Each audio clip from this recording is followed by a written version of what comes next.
Life story channel में आपका स्वागत है।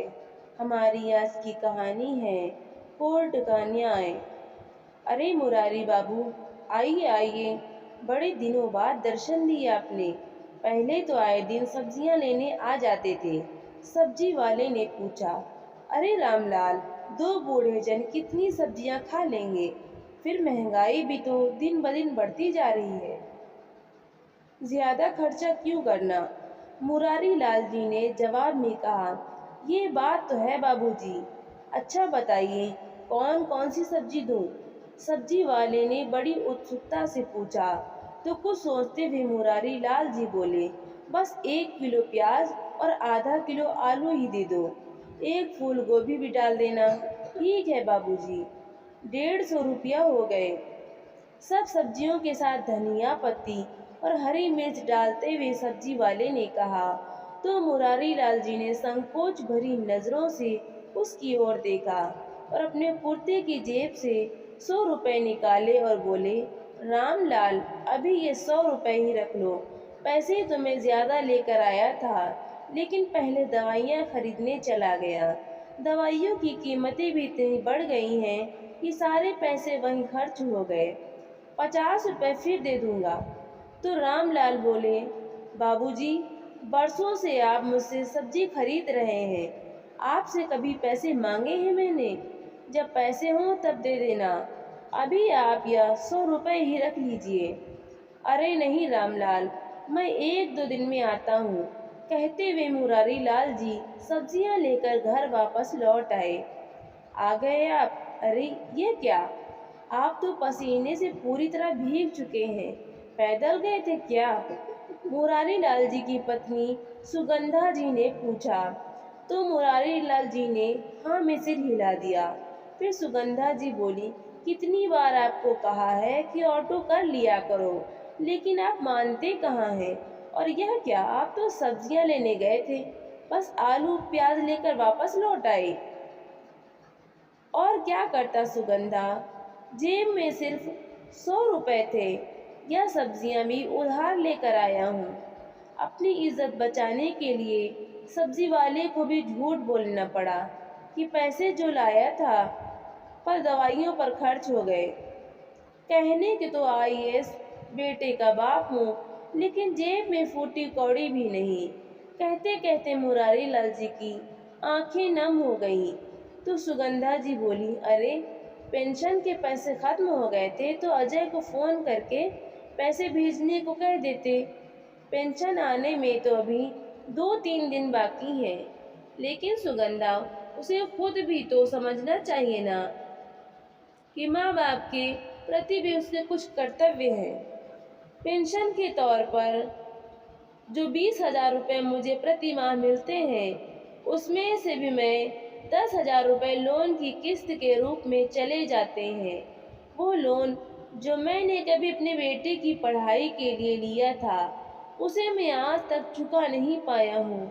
और महंगाई इतनी है कि इतनी कम आय में इस महानगर में रहना नामुमकिन है।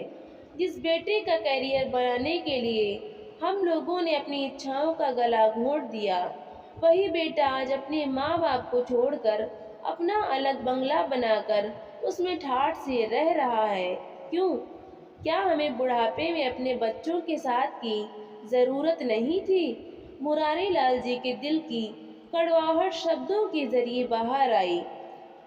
तो सुगंधा जी के दिल में छुपा दर्द भी आंसुओं के जरिए बाहर आने को बेताब हो उठा। परंतु जैसे तैसे अपने आंसुओं को छुपाते हुए चेहरे पर एक फीकी सी मुस्कुराहट लिए अपने पति को समझाने लगी, अरे आजकल के बच्चे अपनी मर्जी के मालिक हैं। वो अपने तौर तरीके से रहना चाहते हैं और इसमें हर्ज ही क्या है? बच्चे खुश रहें, माँ बाप की खुशी तो इसी में है। बस भी करो सुगंधा, क्यों अपने बेटे बहू की करतूतों पर पर्दा डालती हो? मुरारी लाल जी ने गुस्से में कहा। तो सुगंधा जी कुछ देर के लिए शांत हो गई और फिर उन्हें प्यार से समझाने लगी, अजी, मैं आपकी सब बातों को भली भांति समझती हूँ, लेकिन बड़े सयाने कह गए हैं कि जब किसी पर जोर ना चले तो खुद को समझा लेने में ही भलाई है। अब चलिए अपने बेटे को फ़ोन लगाइए। मुरारी लाल जी के हाथों में मोबाइल देते हुए सुगंधा जी बोली और उनके पास सोफे पर बैठ गई। मुरारी लाल जी ने फ़ोन लगाया परंतु बेल जाती रही, किसी ने फ़ोन नहीं उठाया। बहुत बार कोशिश करने के बाद आखिरकार उनके बेटे अजय ने फ़ोन उठाया, परंतु इससे पहले कि मुरारी लाल जी कुछ कहते, अजय बोला, पिताजी, मेरे पास अभी बिल्कुल समय नहीं है, मैं आपसे कल बात करता हूँ। ऐसा कहकर उसने फ़ोन रख दिया। क्या हुआ, फ़ोन नहीं उठाया क्या? सुगंधा जी ने पूछा तो मुरारी लाल जी बोले, अरे नहीं, फ़ोन तो उठाया था लेकिन समय नहीं है तुम्हारे लाडले के पास, कहता है कल बात करूँगा। हम बड़ा अफसर है, होगा किसी ज़रूरी काम में, चलो मैं आपके लिए चाय बनाती हूँ। कहते हुए सुगंधा जी रसोई घर में चली गईं। अगले दिन मुरारी लाल जी अपने बेटे का फ़ोन का इंतज़ार करते रहे, लेकिन उसका फ़ोन नहीं आया। ऐसा भी क्या बिज़ी है जो माँ बाप को एक फ़ोन तक नहीं कर सकता तुम्हारा बेटा? मुरारी लाल जी उदासी भरे स्वर में बोले। तभी उनका मोबाइल बज उठा तो सुगंधा जी ने कहा, देखा, इतना भी बुरा नहीं है हमारा बेटा जितना आप समझते हैं। अरे, तुम्हारे बेटे का फ़ोन नहीं है, हमारे पुराने पड़ोसी मिस्टर वर्मा है। कहते हुए मुरारी लाल जी ने फ़ोन उठाया तो दूसरी ओर से आवाज़ आई, अरे भाई मुरारी लाल जी, कैसे हो, तबीयत तो ठीक है ना? हाँ हाँ, सब ठीक है, मुरारी लाल जी ने कहा। तो मिस्टर वर्मा बोले, अगर सब ठीक है तो कल पार्टी में क्यों नहीं आए आप लोग? ये बात सुनकर मुरारी लाल जी विस्मित स्वर में बोले, पार्टी? कैसी पार्टी? अरे भाई, तुम भी कमाल करते हो, कल तुम्हारे बेटे बहू की मैरिज एनिवर्सरी थी, इतनी शानदार पार्टी दी थी उन्होंने। यह बात सुनकर तो मुरारी लाल जी को जैसे काटो तो खून नहीं, उनका पूरा शरीर सुन्न सा पड़ गया था। तभी मिस्टर वर्मा बोले, क्या हुआ मुरारी लाल जी, कहाँ खो गए? फिर खुद को संभालते हुए मुरारी लाल जी बोले, हाँ हाँ, वो बच्चों ने बुलाया तो था, लेकिन मेरे सिर में बहुत दर्द था, इसलिए जाने का मन नहीं किया, और वैसे भी बाहर का खाना हमें कुछ खास अच्छा नहीं लगता। तो मिस्टर वर्मा बोले, वैसे एक बात तो माननी पड़ेगी मुरारी लाल जी, आज आपका बेटा जिस मुकाम पर पहुंच चुका है, सब आपके बरसों की तपस्या का ही फल है। बड़े बड़े लोगों के साथ उठना बैठना है आपके बेटे का, और अब तो उसे नौकरी में और भी तरक्की मिल गई है। सब आपकी मेहनत का ही नतीजा है। मिस्टर वर्मा कहते जा रहे थे और मुरारी लाल जी नम आंखें लिए वो सब बातें सुनते जा रहे थे। कुछ देर मिस्टर वर्मा से बात करने के बाद जब मुरारी लाल जी ने फ़ोन रखा तो सुगंधा जी आश्चर्यचकित होते हुए बोली, यह आप फ़ोन पर झूठ क्यों बोल रहे थे? कल आपको सर दर्द कब हुआ?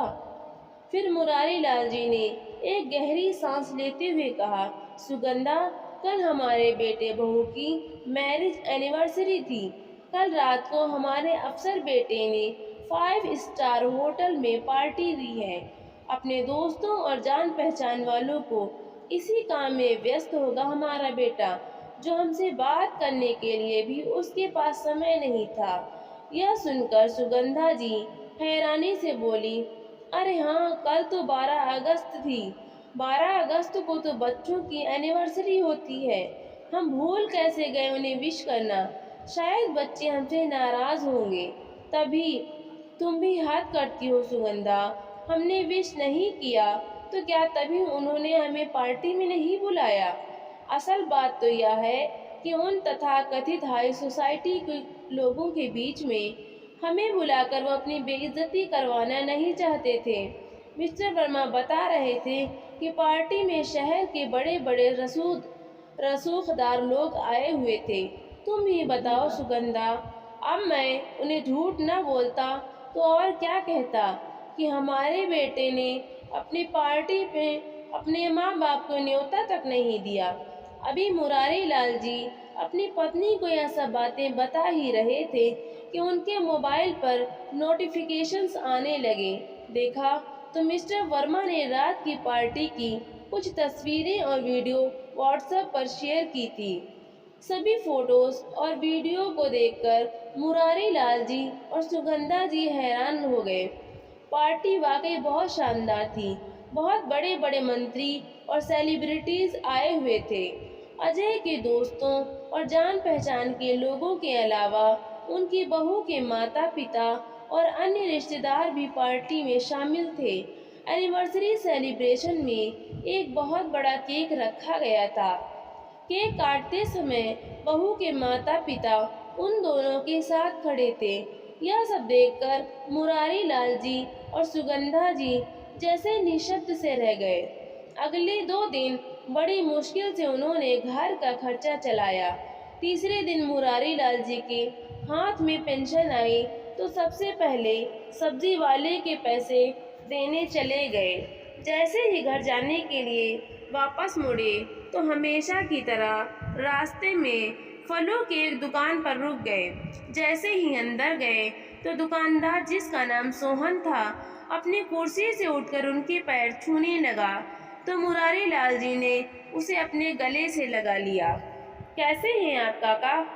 दुकानदार ने पूछा तो मुरारी लाल जी बोले, अच्छा हूँ, बहुत दिनों से तुमसे मुलाकात नहीं हुई थी तो मिलने चला आया। काम धंधा तो ठीक चल रहा है ना? हाँ काका, आपकी मेहरबानी और ऊपर वाले की कृपा से सब कुछ अच्छा है। कहते हुए सोहन मुरारी लाल जी के लिए फल डालने लगा। अरे नहीं बेटा, फलों की ज़रूरत नहीं है। अरे काका, खाया पिया करो, कमज़ोर होते जा रहे हैं। कहते हुए दुकानदार ने फलों का लिफाफा भर के उनके पास रख दिया। लेकिन सोहन बेटा, जितने पैसे लाया था वो तो खर्च हो गए। क्यों शर्मिंदा करते हैं काका? आपके प्रताप से ही तो मैं आज अपने पैरों पर खड़ा हूँ। मैं भूला नहीं हूँ। जब कोई मेरी मदद करने को तैयार नहीं था तो आपने ही तो मेरी मदद की थी। 8 वर्ष पहले जब मेरे पिता का साया मेरे सर से हट चुका था और मेरी माँ बीमार थी तो एक पैसा नहीं था मेरे पास उनके इलाज के लिए, और पैसा कमाने के लिए मैं चोरी का रास्ता अपनाने को मजबूर हो गया। तब आपने न सिर्फ मेरी माँ के इलाज में मेरी मदद की बल्कि मुझे यह कारोबार भी शुरू करवाया। आपके उन एहसानों का बदला तो मैं उम्र भर नहीं चुका सकता। कुछ देर सोहन के साथ हाल चाल बांटकर मुरारी लाल जी अपने घर वापस लौट गए। कुछ दिन यूं ही बीत गए।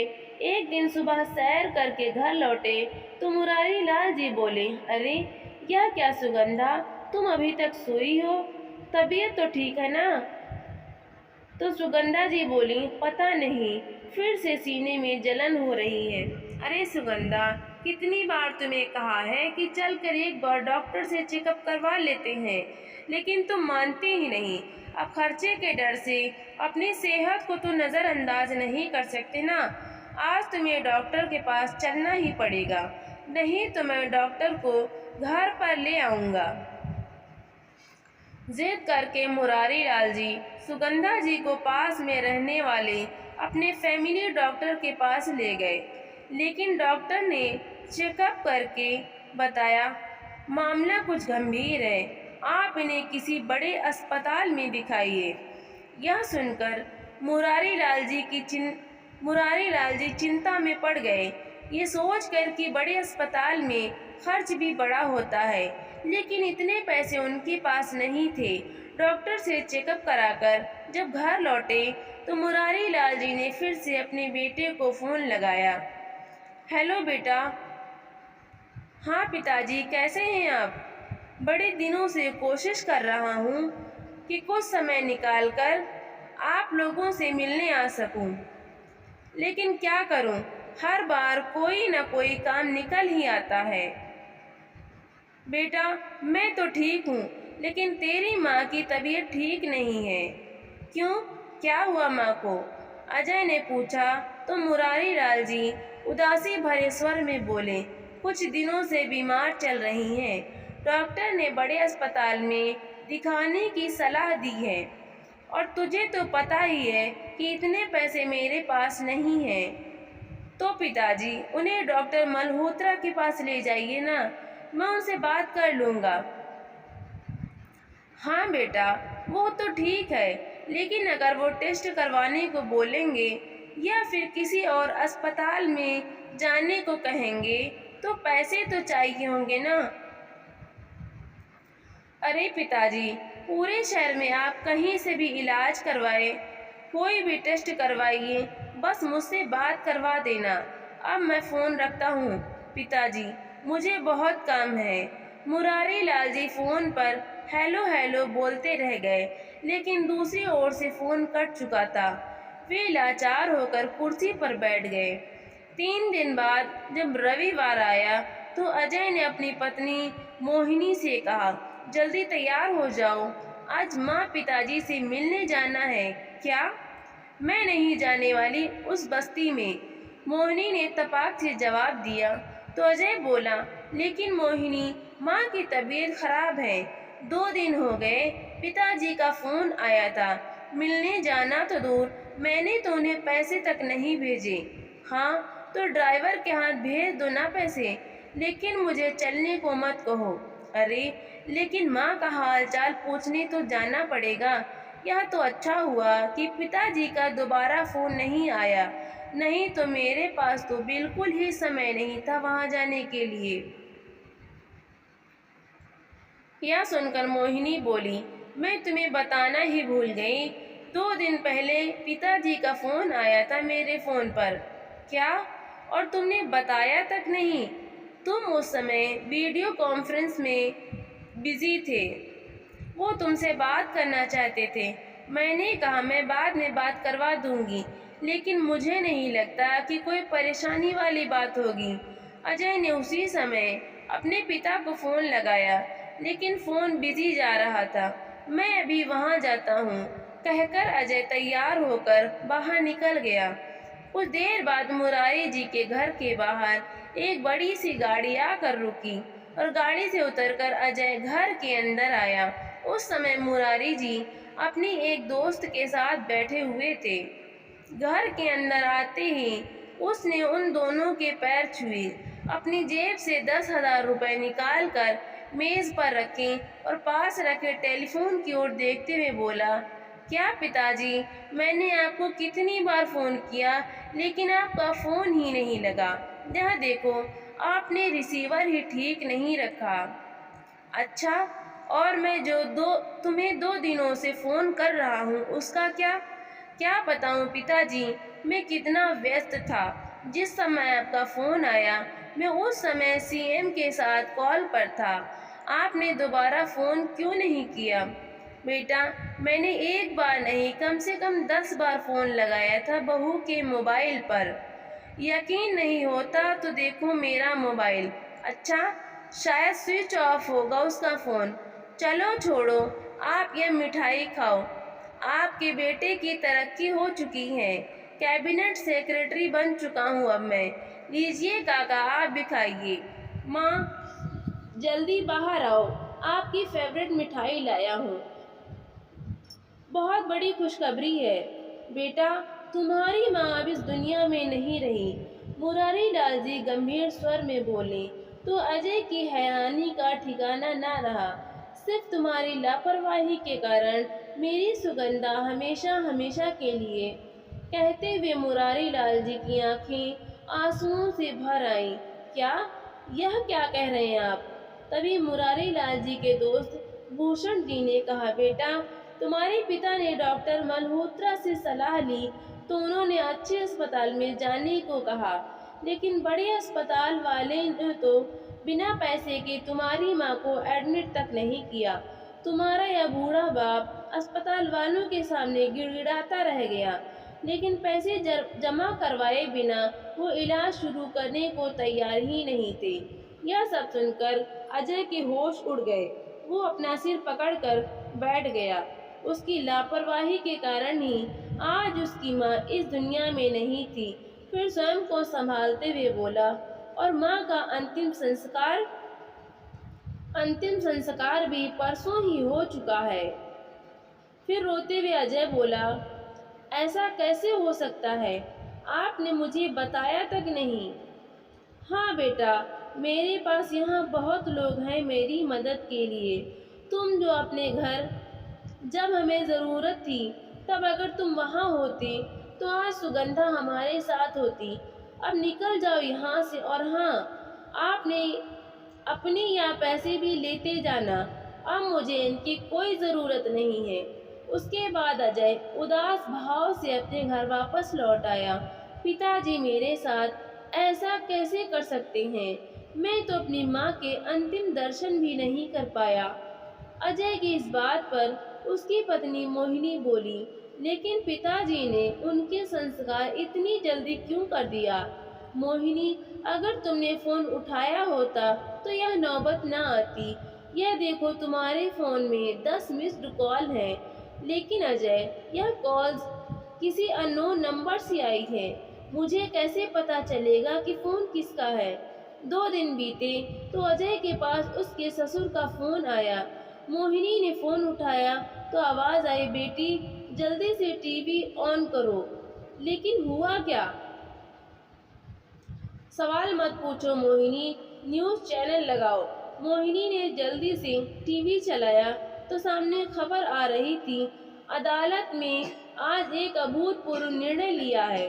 एक औरत जिसकी मृत्यु हार्ट अटैक के कारण हुई है, उसके पति ने अपने बेटे पर उसकी हत्या का आरोप लगाया है, और कोर्ट ने भी पुलिस को एफआईआर दाखिल करने का आदेश दे दिया है। और जिस पर हत्या का आरोप लगा है वो और कोई नहीं बल्कि कैबिनेट सेक्रेटरी अजय कुमार हैं।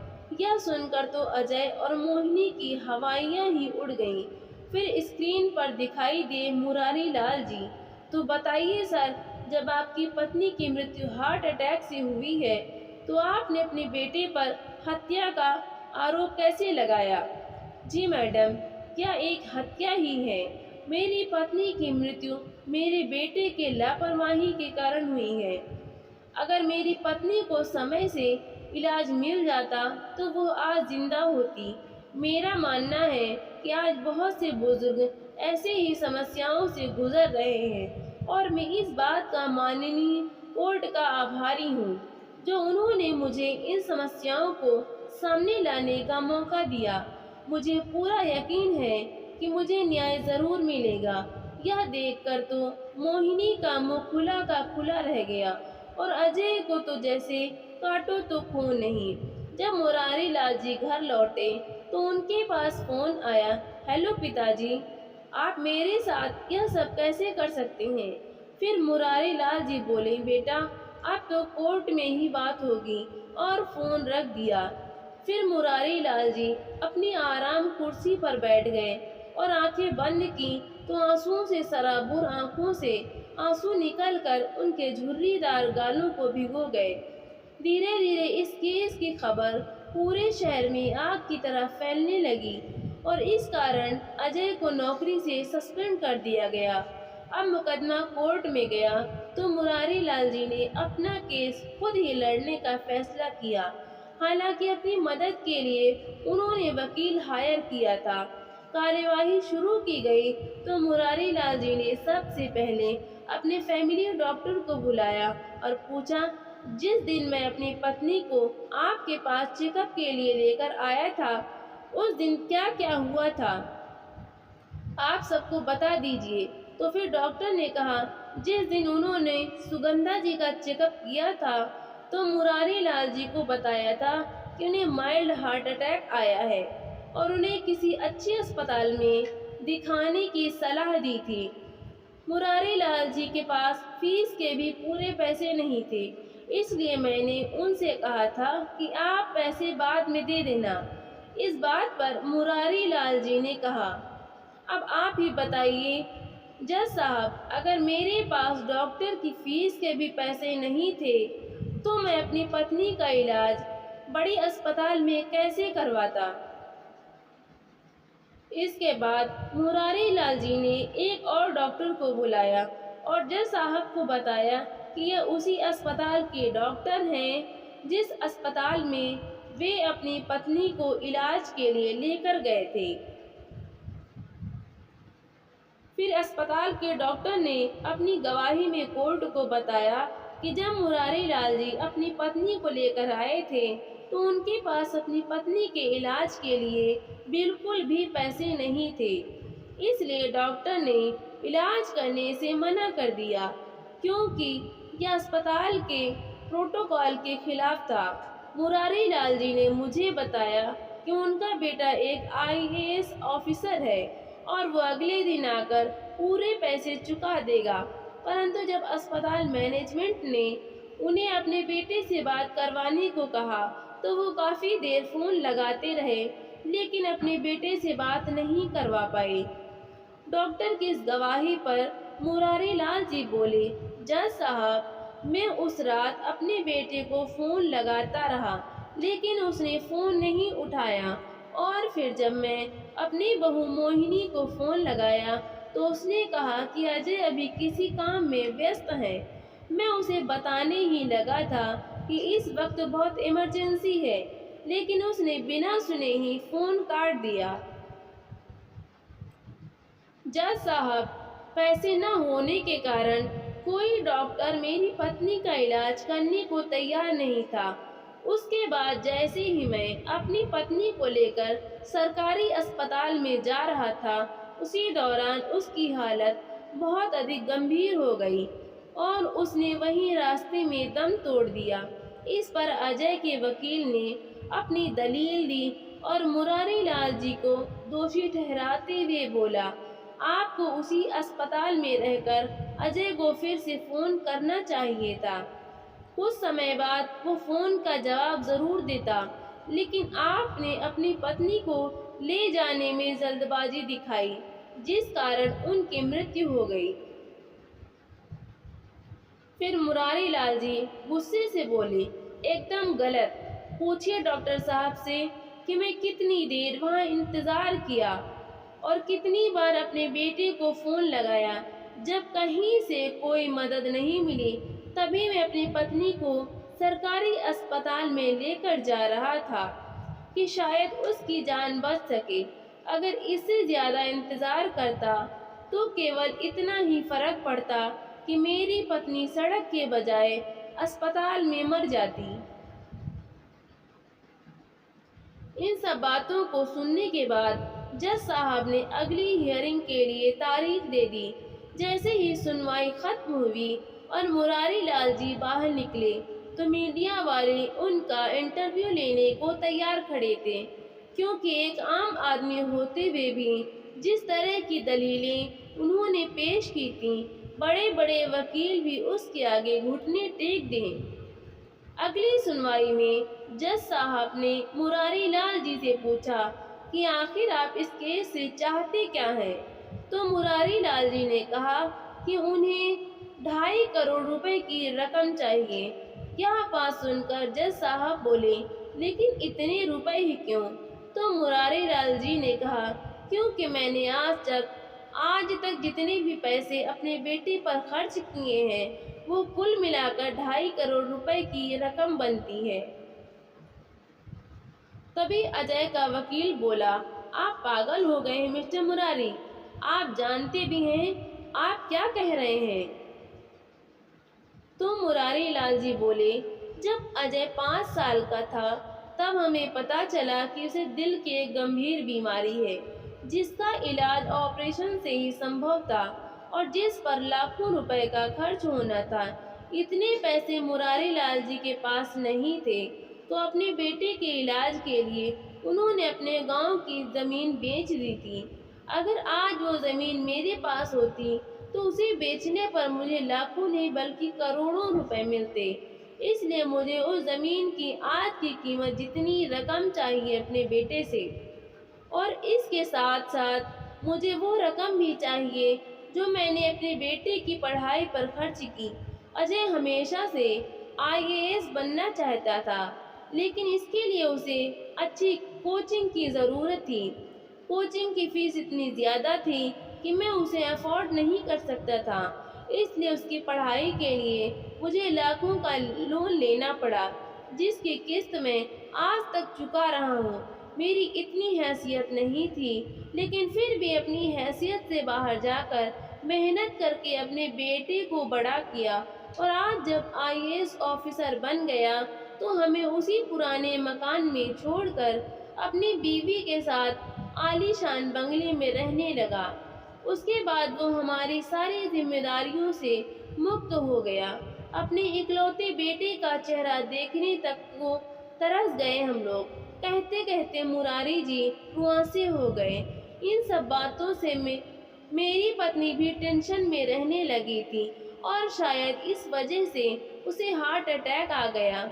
फिर भरे गले से मुरारी लाल जी बोले, जज साहब, जब बच्चे बड़े हो जाते हैं तो अपनी ज़िंदगी में इतने व्यस्त हो जाते हैं कि अपने माँ बाप को ही भूल जाते हैं। जिन माँ बाप ने दिन रात एक करके अपने बच्चों को पाल पोस कर बड़ा किया, उन्हीं माँ बाप की एक बूढ़ी आंखें अपने बच्चों की एक झलक पाने को तरस जाती हैं। खैर, जिस इंसान पर मैंने अपनी मेहनत के पैसे खर्च किए, अगर उसे ही मेरी कदर नहीं है तो उसे वो सारे पैसे भी वापस कर देने चाहिए। मुरारी लाल जी की यह दलील सुनकर कोर्ट में बैठे सभी लोगों की आंखें भी आंसुओं से भर आईं। कोर्ट की सुनवाई के बाद अजय और मोहिनी थके हारे घर पहुंचे तो मोहिनी के पापा भी वहां पहुंच गए। मोहिनी किचन में चाय बनाने के लिए जाने लगी। तभी अजय ने कहा, मोहिनी, सच सच बताना, तुम्हें पता था ना कि अननोन नंबर से पिताजी ही फोन कर रहे थे?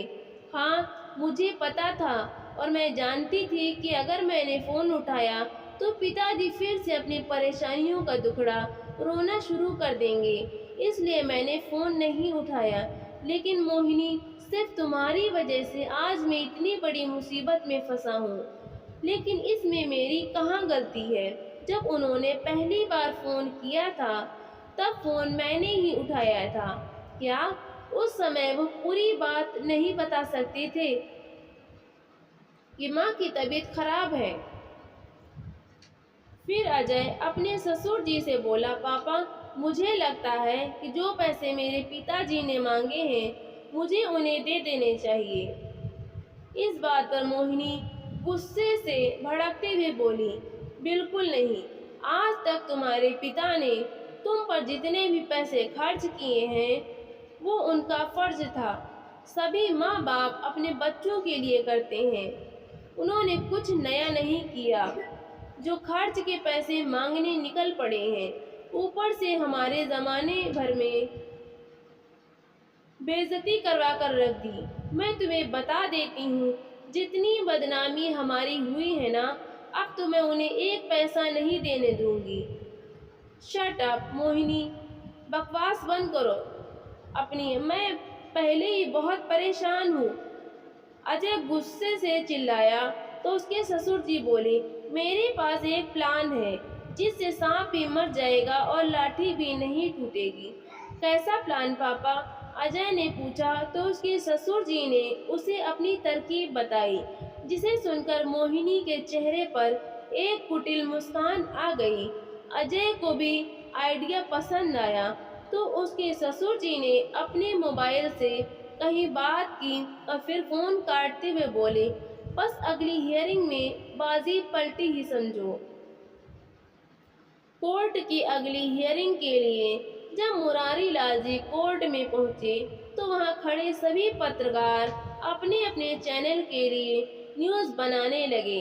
तभी मुरारी लाल जी के कानों में एक पत्रकार की आवाज़ आई, ऐसे बेटे को तो फांसी की सजा होनी चाहिए, जिसके कारण उसके पिता को इतना दुख झेलना पड़े। यह सुनते ही मुरारी लाल जी बोले, अजय मेरा बेटा है। यह केस करने के पीछे मेरा सिर्फ एक ही मकसद है कि मैं उसे एक सबक सिखा सकूं, और केवल उसे ही नहीं बल्कि आज की पीढ़ी को भी, जो यह समझती है कि बूढ़े लोग पुराने और बेकार हो चुके फर्नीचर की तरह हैं या फिर एक कबाड़ की तरह हैं। कार्यवाही शुरू हुई तो अजय के वकील ने खुद अजय को ही कटघरे में बुलाया और उसने बयान दिया कि उसके पिता मुरारी लाल जी को भूलने की बीमारी है। यह सुनकर मुरारी जी की हैरानी का ठिकाना न रहा।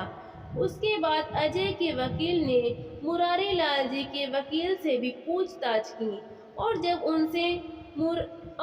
उनसे मुरारी जी के भूलने की बीमारी की बात पूछी तो उसने भी झूठी गवाही दे दी कि मुरारी जी बहुत सी बातें भूल जाते हैं। यह सुनकर मुरारी जी को बहुत गुस्सा चढ़ा। वो समझ गए थे कि उनके वकील का ईमान बिक चुका है और वो विरोधी खेमे में शामिल हो चुका है। लेकिन मुरारी जी इस स्थिति के लिए भी पूरी तरह से तैयार थे। वो उसी समय खड़े हुए और अपने वकील से ही बोले, वकील साहब, आपने सही कहा, मुझे भूलने की बीमारी है। मुझे तो यह भी याद नहीं कि मैंने ये केस किस दिन फाइल किया था, लेकिन आपको तो याद होगा ना। मुरारी लाल जी की यह बात सुनकर वकील हड़बड़ा उठा और दिमाग पर जोर डालते हुए बोला, शायद 17 या 18 सितंबर।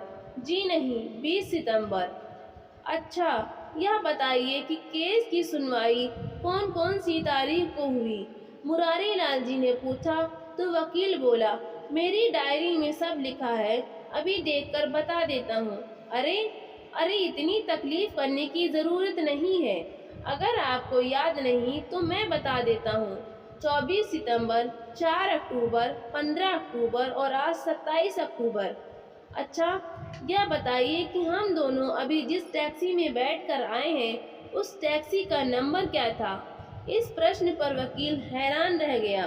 तो फिर मुरारी लाल जी बोले, चलिए मैं बता देता हूँ। MHOM 5EL 5346।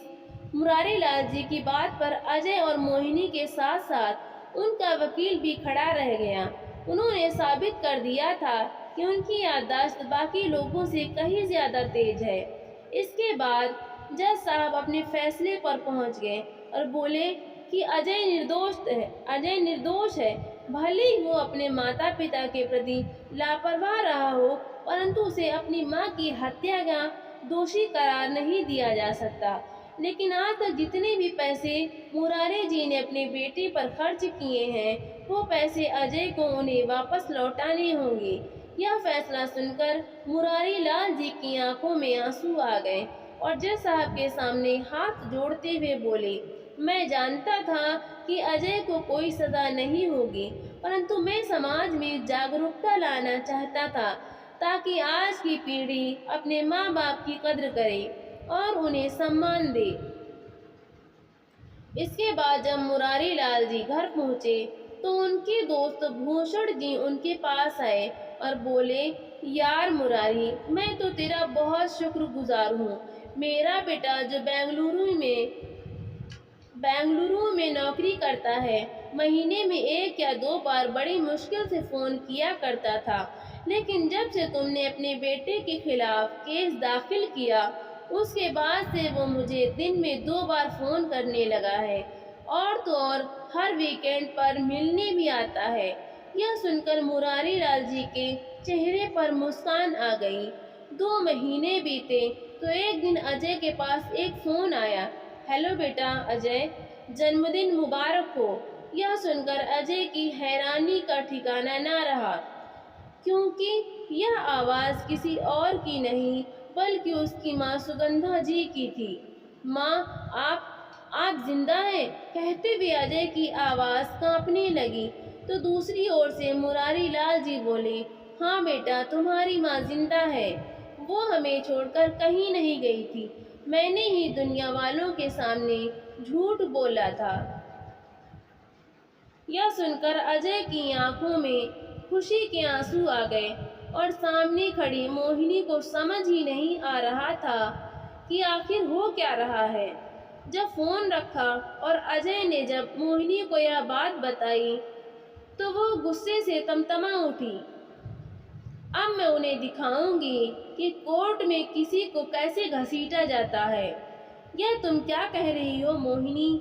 अजय बोला तो मोहिनी ने कहा, उनकी वजह से हमारी जितनी बदनामी हुई है तुम्हें अंदाजा भी है। हर सोशल मीडिया साइट पर हमें ट्रोल किया जा रहा है। बाहर निकलती हूँ तो लोग मुझे देखकर तरह तरह की बातें करते हैं। घर से बाहर निकलना भी मुश्किल हो गया है। अब मैं उन्हें जेल भिजवाऊंगी। मोहिनी शांत हो जाओ। बिल्कुल नहीं, अब तुम देखते जाओ मैं क्या करती हूँ।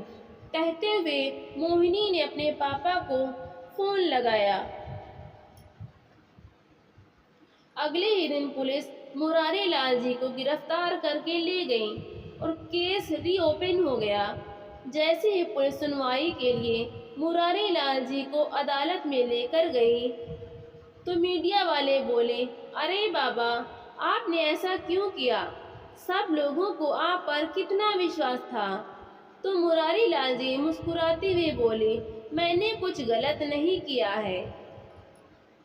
सुनवाई के दौरान मुरारी लाल जी से सारी घटना की सच्चाई पूछी गई तो उन्होंने कहा, जब मेरी पत्नी को एक अस्पताल में इलाज देने से मना कर दिया गया तो मैं उसे ऑटो में बिठाकर दूसरे अस्पताल ले जाने लगा। सुगंधा बिल्कुल बेसुध हो चुकी थी और रास्ते में ही मैंने सोहन को फोन कर दिया था। वो सोहन जिसकी मैंने बरसों पहले थोड़ी सी मदद की थी, वो तुरंत मेरी मदद के लिए वहां पहुंच गया, जबकि मेरा अपना बेटा जो मेरा खून था उसे मेरी परेशानियों से कोई सरोकार नहीं था। सोहन ने तुरंत अस्पताल में पैसे जमा करवा दिए और सुगंधा का इलाज शुरू हो गया। दूसरे दिन उसे अस्पताल से डिस्चार्ज कर दिया गया तो मैंने उसे सोहन के साथ उसके घर पर भेज दिया। लेकिन अजय से मैं अभी नाराज था क्योंकि उसके कारण आज उसकी माँ की मृत्यु भी हो सकती थी और उसे सबक सिखाने के लिए ही मैंने एक झूठ डेथ सर्टिफिकेट इशू करवाया ताकि मैं उसके खिलाफ एक केस फाइल कर सकूं। यह सारी बात सुनकर मोहिनी गुस्से से आग बबूला हो गई और बोली, देखिए जज साहब, सब कुछ दूध का दूध और पानी का पानी हो चुका है। ये अपने ही बेटा बहू से इस हद तक नफरत करते हैं कि उनके पूरे शहर में इज्जत की धज्जियां उड़ाकर रख दी। इसलिए आपसे गुजारिश है कि आप इन्हें कड़ी से कड़ी सजा दें और जो पैसे इन्होंने हमसे झूठ बोलकर लिए हैं वो ब्याज समेत हमें वापस दिलवाएं। सुगंधा जी जो कोर्ट में बैठी सारी बातें सुन रही थी, अब चुप ना रह सकी और कटघरे में आकर बोली, हाँ, हमारा बेटा अजय शादी के पूरे 5 साल बाद पैदा हुआ था। इसे पाने के लिए हमने कितने व्रत रखे, कितनी पूजा की, उसके बाद भगवान ने हमारी सुनी। जिस बच्चे को हमने इतनी मन्नतों से पाया, इतने प्यार से पाल पोस कर बड़ा किया, उसे उसके पैरों पर खड़ा किया, तो क्यों हम उससे नफरत करेंगे? हमारा बेटा अफसर बन गया, हम लोगों से अलग हो गया, फिर भी हमारा प्यार उसके लिए कम नहीं हुआ। यह सुनकर अजय की आंखें आंसुओं से भर उठी। फिर सुगंधा जी बोली, और जहाँ तक रही बहू की बात, तो अजय तो फिर भी 6 महीने में एक बार हमसे मिलने आ जाता था, लेकिन बहू उसके साथ कभी नहीं आई। बेसन के लड्डू, नारियल की बर्फी, देसी घी की पिन्नियाँ, ये सब बहू को बहुत पसंद था। सब बनाकर भेजती थी मैं उसके लिए। 1 साल पहले बहू बीमार पड़ गई थी, इतनी बीमार कि उसकी जान पर बन आई थी और उसके यही ससुर जी नंगे पैर चलकर त्र्यंबकेश्वर मंदिर गए थे अपनी बहू की सलामती की प्रार्थना करने के लिए। और आज हमारी बहू कहती है कि हम उनसे नफरत करते हैं।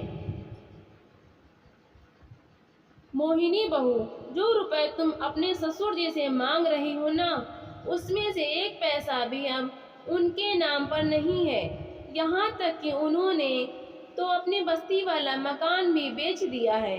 यह सुनकर मोहिनी का वकील बोला, झूठ, बिल्कुल झूठ, ऐसा हो ही नहीं सकता कि इतने पैसे आपने खर्च कर दिए।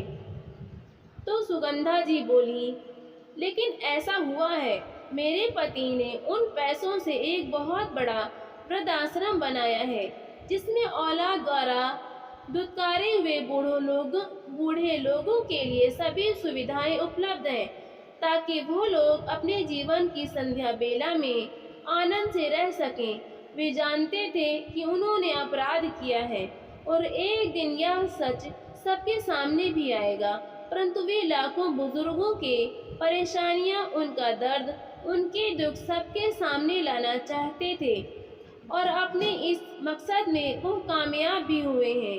यह सारी बातें सुनकर अदालत में बैठे सभी लोग तालियां बजाने लगे और शायद मोहिनी के कठोर हृदय में भी कुछ भावनाएं जागृत हो गईं।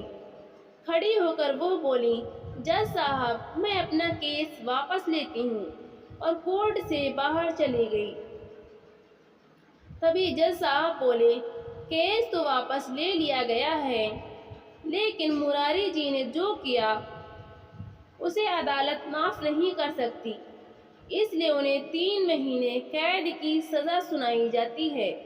मुरारी लाल जी ने खुशी खुशी सजा को स्वीकार किया और 3 महीने बाद जब जेल से निकल कर आए तो मोहिनी और अजय ने आकर उनसे माफ़ी मांगी और पुरानी बातें भूलकर उन दोनों को अपने साथ चलने को कहा। अपने बेटे बहू को तो मुरारी लाल जी ने माफ़ कर दिया था, लेकिन वे अब उनके साथ नहीं बल्कि अपने वो वृद्ध साथियों के साथ रहना चाहते थे, इसलिए वे अपनी पत्नी के साथ अपने वृद्ध आश्रम में ही रहने चले गए।